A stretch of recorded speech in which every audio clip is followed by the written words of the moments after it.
let's start with the Lakers. So Lakers made it to the 3 seed. This is a team that for the last couple of years has been battling their way in, having to claw their way in during the play-in. So can you see a road to the Lakers to the finals? Yeah, they did great. They really did. They got the 3, which is the seed you wanted, because you didn't want to be. You couldn't. They were a couple games back from the 2, and you didn't want the 4, because then you got to face Oklahoma City. Look, Oklahoma City could win the whole thing, but they have the Wolves, who are flawed.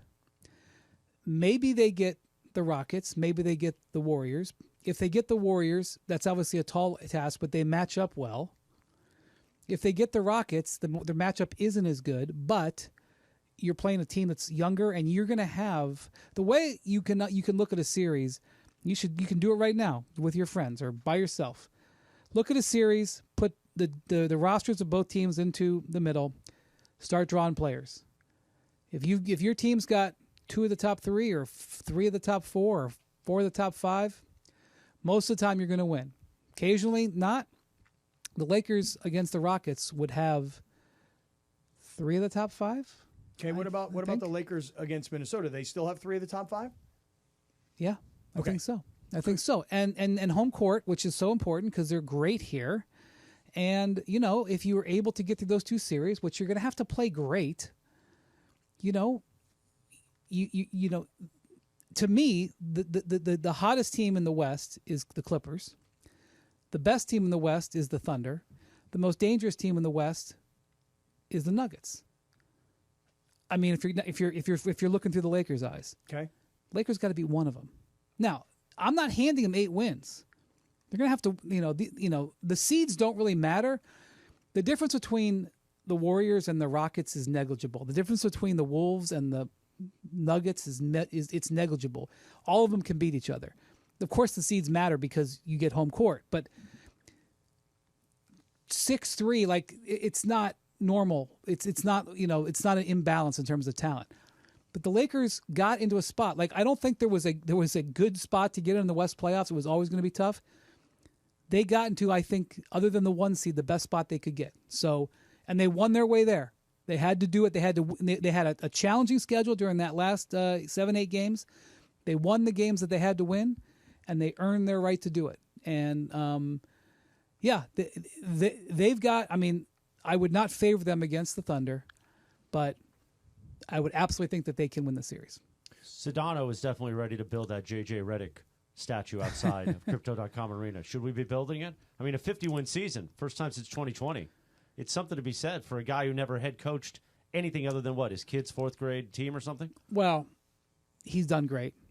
The one thing when you talk to scouts, they say he is, and maybe they'll change their mind on this, but they say he's put a lot of his game plans out there for everybody to see. He's sort of used some playoff game plans, and so what has he got left in the tank? I mean, that's sort of a superficial criticism, but he's been using some smoke and mirrors. And so the thing about the playoffs, and I see this happen every year with people who should know better, and it was me for a long time, and now I think I want to know better. Every year people forget how different the playoffs are than the regular season. It's so different. Can you explain why? Because listen, in the NFL, people will say that the intensity, the speed, all these other things, and I don't know if I ever bought it per se. Maybe the pressure, but you've already played 17 games in 18 weeks, so to say that things are going to get amped up speed-wise, when everybody's body is kind of hurting already, what is the difference between the regular season and the playoffs? I think there's 2 big giant differences, and it happens every year without fail, and I don't care what anybody says. Number 1, the game slows down. I don't care if you've got the fastest team in the history of the NBA and you say we're going to play fast, we don't care. If you play at 90 miles an hour, the playoffs are going to be at 80. If you play at 70, your playoffs are going to be at 60. The game slows down. Is that because guys are tired? It's partially due with the second thing. It's partially pressure. It's the nature of those games. Like even last night's game, that game was incredibly slow. Right. It took an hour to play the 4th quarter. I'm not even talking the speed of the game, but also everything just gets drawn out. The second thing is the preparation. In the NBA, there's many games where you're doing very little prep for your opponent. You're doing a walkthrough. Sometimes you're doing a walkthrough in the morning. Sometimes you're doing a walkthrough 2 hours before the game. And you're scouting, you're really relying on, before the game, players, when they go warm up, they go and sit with the coach and sit with the laptop, and they go over some of the individual scouts. The scouting, the Lakers are working every single day on the Wolves, and the Wolves are working every single day on the Lakers. They know, LeBron will know every single call, because for the last month, the Lakers have been studying the Wolves, and the Wolves have been studying the Lakers. When they say horns up or, rub 34 or whatever the play call, they will know the call. And they will have specific strategies designed to exploit certain things. And it just drops your efficiency. And so, that's why you often see in the playoffs, at the end of games, the ball goes to one player and he is encouraged to just play isolation basketball. And it's not because the coach is stupid and he doesn't have the inventive play to draw up. It's because everybody knows everybody else's plays. And sometimes the best situation you want to get into is get a switch, get a matchup you like, and just try to have the guy beat him one-on-one. And what that does is it has an effect of exposing your flaws. Everything is reduced. Your flaws are exposed. So this is another thing that I hear. I'm going to play 10 men in the playoffs. We're going to have a 11-man rotation. No, you're not. I'm not saying in game one you're not going to have... You may put 10 guys out there in game one. You get to game 6, especially 5, 6, 7. You play 8 and trust 7. Sometimes you play 8 and you trust 4. Oh.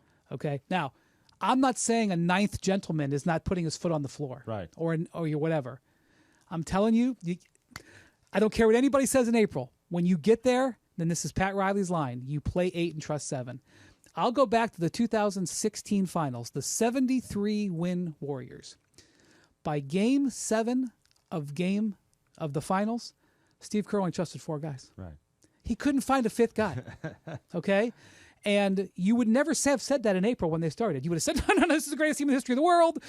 They've got this guy, this guy, this guy. This guy's going to do great. I'm sorry. This happens in baseball too. In baseball, you get in the playoffs, there's certain guys in the lineup, like you see the 6, 7, 8 guys, you're like, well, we ain't getting hit this inning. Mm-hmm. Or even guys, pitchers 4 and 5. You're like, hey, we got to get through with these 3 guys. Right. That reliever who was doing fine in August, he ain't pitching. Mm-hmm. Happens in baseball too. It's very comparable to baseball.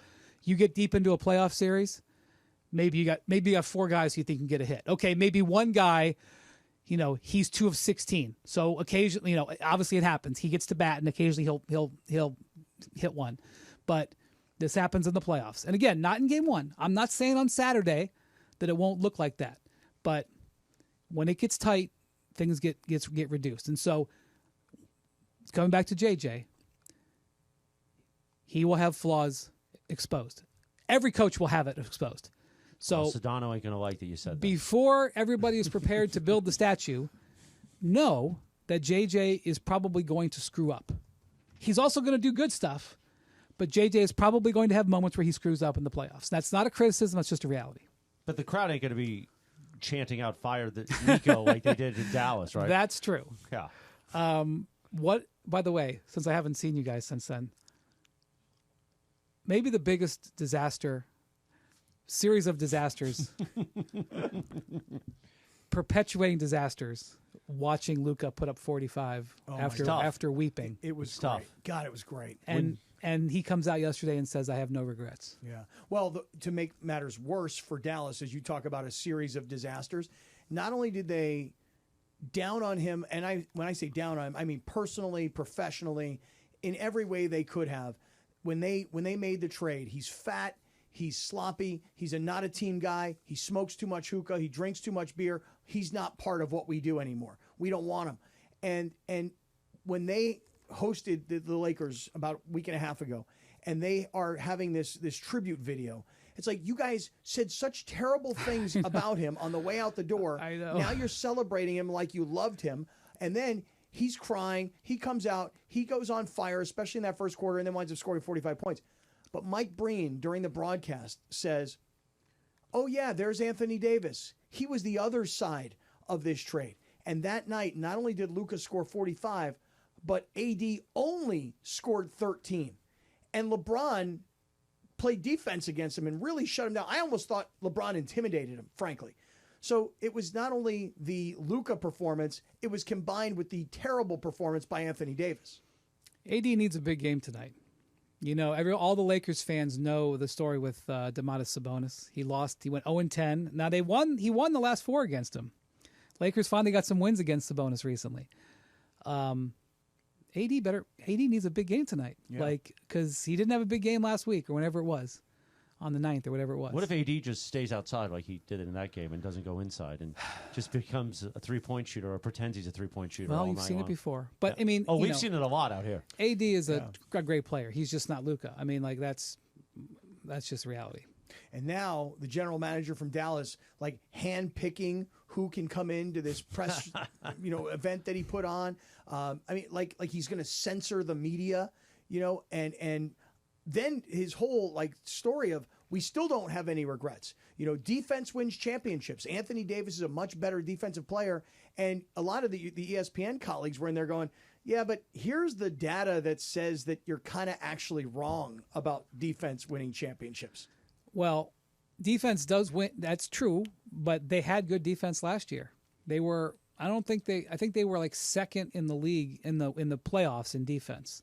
Luka actually played really good defense down the stretch of last season, the last 20 games when they made the trades. I don't want to go into a bunch of Mavericks analysis, but they were good defensively. And then in the summer, the guy who's now saying defense wins championships to the point where he traded a generational player, they let Derek Jones Jr. walk, who was arguably their best defender. Ask the Clippers how that's going. It was a tremendous signing. And they let Derek Jones Jr. walk so they could sign Klay Thompson, who, before he got injured, was an excellent defender. And if you had gotten Klay Thompson 7 years ago and said defense wins championships, that would have been true. But Klay Thompson, you downgraded on defense to sign an offensive player. You know how I know this? Because the Warriors stopped playing at the end of games last year because he couldn't stay in front of his man. And I mean, that's not an insult to Klay. He got hurt. He's blown out his legs and he's past his prime. But that's disingenuous to say that you're going defense first when you took your best perimeter player that helped you get to the finals and then swapped him out for Klay. So he also said in that, and look, it seems like Tim McMahon, who lives in Dallas, covers the Mavericks for us. He said that Patrick Dumont, the owner, made Nico Harrison do this press conference.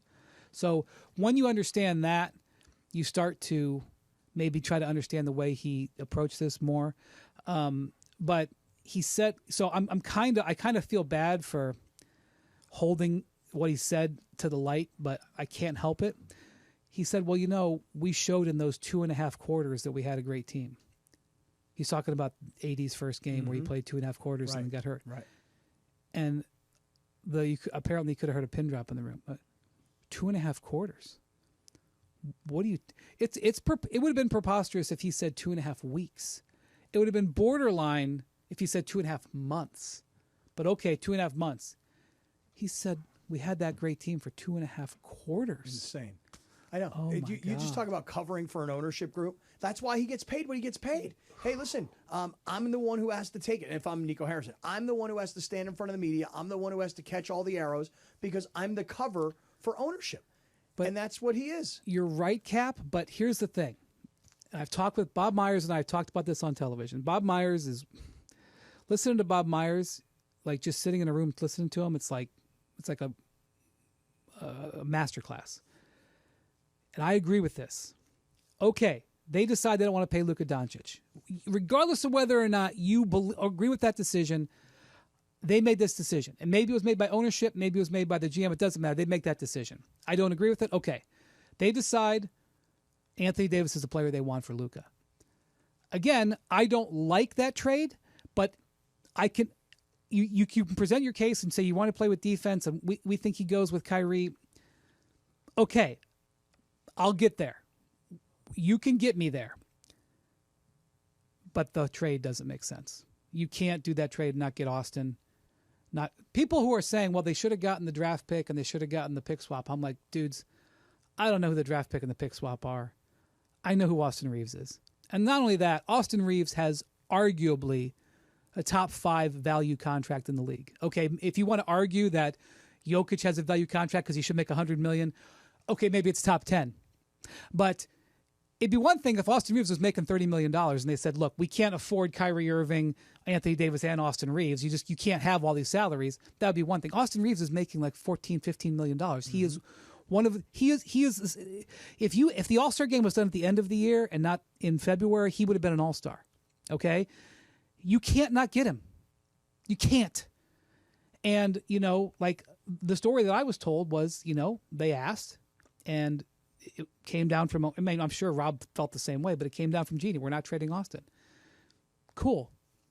Good luck to you. See you at the draft. Like, you're not getting Luka then. Mm-hmm. And so to me, even though I think that the idea to trade Luka was flawed, the bigger sin is what they got in the trade. And so the owner may have wanted to trade Luka, but he didn't do the negotiation. And you know what? Like, the Lakers kind of feel bad about it. The Lakers don't like Nico getting mocked because they don't like they don't want to like do a victory lap because they feel bad about it. But they feel bad about it because they know they robbed him. Mm-hmm. So with that question in mind, if Luka and the Lakers are in the NBA Finals, is Nico gone? This is going to be a fantastic situation, an unbelievable situation, because on one hand, you're trying to support. You have to support your executive. If you don't support your executive, you have nothing. Right. On the other hand, I was talking to somebody in the league today, and he said the pressure that Dallas is under is not basketball pressure. It's brand pressure. Like, their brand is under assault. Like, people are evaluating their brand now. And I don't think the press conference yesterday helped the brand, which is what they were looking for, I think. It's interesting you say that because the brand is what they sell. And I know that the Dallas community, the fans and the business community that supports the Mavericks are all angry at the organization for everything you just documented. And if the Lakers make a championship run and if the Mavericks perhaps don't even make it in, not only do you have a problem with your fans who may not want to buy the tickets or the merch or anything else, you may have a whole business problem with local companies not wanting to be affiliated with your brand. So Rick Welts, who is their CEO, who is in the Hall of Fame, he just got hired as CEO within the last 4 months. He came up with the idea for All-Star Weekend. He built the Chase Center in San Francisco. Mm-hmm. This guy is a legendary he's not a basketball executive, but like a business operations guy. He's in the press conference, I think, because they were looking for a steady hand in the room. But you're giving him you're saying this plane is on its way down, save us. Mm-hmm. And he said that their season ticket renewals were 75 to 80%, which I have no way of checking it, so I'll choose to believe him. But in talking to people in Dallas, they're like, well, that may be true, but they haven't had 75% of the seats full other than the Laker game since that happened. Wow. So they can say whatever they want, but there's no doubt there's been an erosion. And that fan base was first off, Dallas is a massive market. And the Mavericks generally have been competitive for 25 years. There's been some down years, but they've been a playoff team almost every year.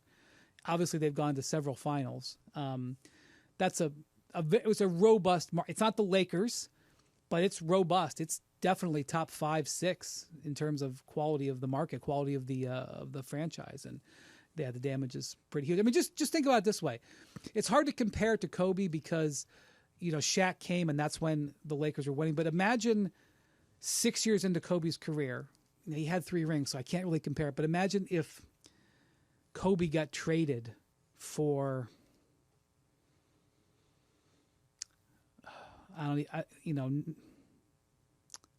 name your center. I mean, imagine if Kobe imagine the love that this community had for Kobe, when he was 25. Imagine him. Kobe pre-championships or post-championships? Well, it's hard to compare because the Mavericks don't have any. Obviously, right. If Luka had won championships, they wouldn't have traded him. But just think about trading Kobe at 25. Everybody, by the time Kobe was 25, he was a proven champion, but everybody knew this guy was a first ballot Hall of Famer. Right.